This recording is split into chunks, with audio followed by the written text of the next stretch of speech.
In the non-Indian category of texts, we have the early European accounts like the Greek and Latin texts, the great authors like Herodotus, Megasthenes, the followers of Megasthenes like Orion, Strabo, Diodorus, the geography of Ptolemy, the anonymous author of the Periplus of the Erythraean Sea, a very important text for understanding India's seaborne commerce of ancient times.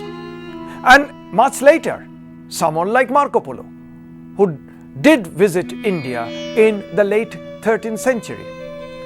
We also have accounts left behind by Chinese travelers, authors who were mostly Buddhist, the famous authors like Faxian, Xuanzang, I Ching.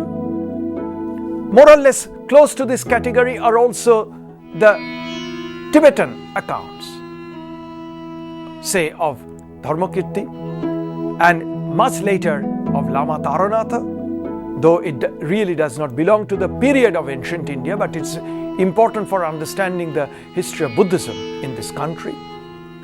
We also have a large number of texts written in Arabic and Persian language.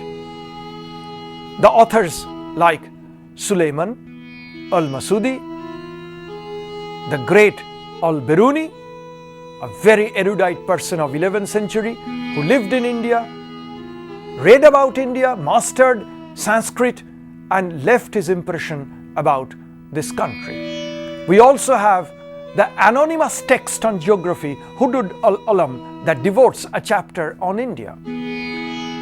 We also have the travel account of the 14th century Moroccan traveler Ibn Battuta, extremely valuable.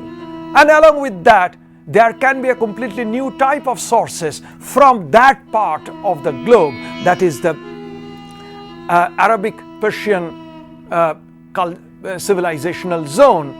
We also have from 11th to 13th, 14th century trade letters, business letters of Jewish merchants who came to India, and they left many of their business history in their letters. We shall now try to take into account the more precise exercise on how sources help us in understanding the past, say the political history of ancient India, social and economic history of ancient India, cultural history of ancient India, how one approaches this different subdiscipline of history, and how we combine different types of sources in understanding these facets of the past. It is very likely that in our understanding, say, of political history, we might get conflicting images from different types of sources. How one tries to resolve if two or different types of sources make conflicting claims.